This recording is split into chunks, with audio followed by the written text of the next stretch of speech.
Committee बराए तवानाई का ये इजलास। सेक्रेटरी पानी और बिजली की मंसूबों पर ब्रीफिंग। बिजली मंसूबों की बरवक्त तकमील यकीनी बनाई जाए। वजीर आजम की तरफ से ये हिदायत जारी की गई हैं। कौम से लोड शेडिंग खत्म करने का वादा पूरा करेंगे। बिजली के मंसूबे में तखीर बर्दाश्त नहीं की जाएगी।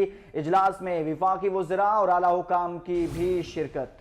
एक बार फिर से आपको अहम खबर दें, वजीर आजम मियां मोहम्मद नवाज शरीफ की ज़ेर सदारत ये काबीना कमेटी बराए तवानाई का इजलास है और तवानाई के मंसूबों के हवाले से ब्रीफ किया जा रहा है वजीर आजम मियां मोहम्मद नवाज शरीफ को।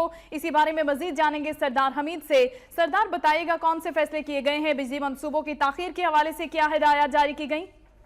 जी बिल्कुल, वज़ीर आज़म की ज़ेर सदारत जो है तवानाई कमेटी का जो इजलास है जारी है और इस इजलास में चेयरमैन वाफ्ता की जानिब से और सेक्रेटरी पानी और बिजली की जानिब से ब्रीफिंग दी गई वज़ीर आज़म को। वज़ीर आज़म का ये कहना था कि कौम से किए गए वादे जो है लोड शेडिंग के खात्मे के वो हर सूरत पूरे होंगे 2018 में, और जब हमारी हुकूमत जो है अपनी तकमील मुद्दत मुकम्मल करेगी तो उस वक्त मुल्क में जो है बिजली का जो लोड शेडिंग का बुरान है उसके से मुकम्मल छुटकारा मिल जाएगा। और इस हवाले से उन्होंने ये हदायत जारी की कि इस मामले में किसी किस्म की ताखीर बर्दाश्त नहीं की जाएगी और तमाम मनसूबे बिजली के जो है वो बर वक्त और पूरी शफाफियत के साथ इनको मुकम्मल किया जाए। इसी सिलसिले में वज़ीर आज़म कल मुजफ्फराबाद में नीलम झेलम जो मनसूबा है उसका भी दौरा करेंगे और वहाँ पर भी इस हवाले से ब्रीफिंग लेंगे।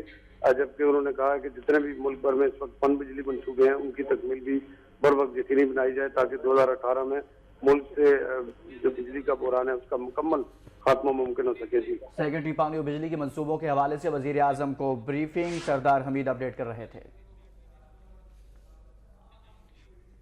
आगे बढ़ेंगे। अपोजिशन लीडर खुर्शीद शाह ने एक बार फिर हुकूमत पर चढ़ाई कर दी।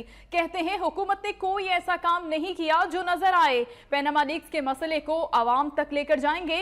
लाहौर में मेट्रो चला दी गई, इंसान जिंदा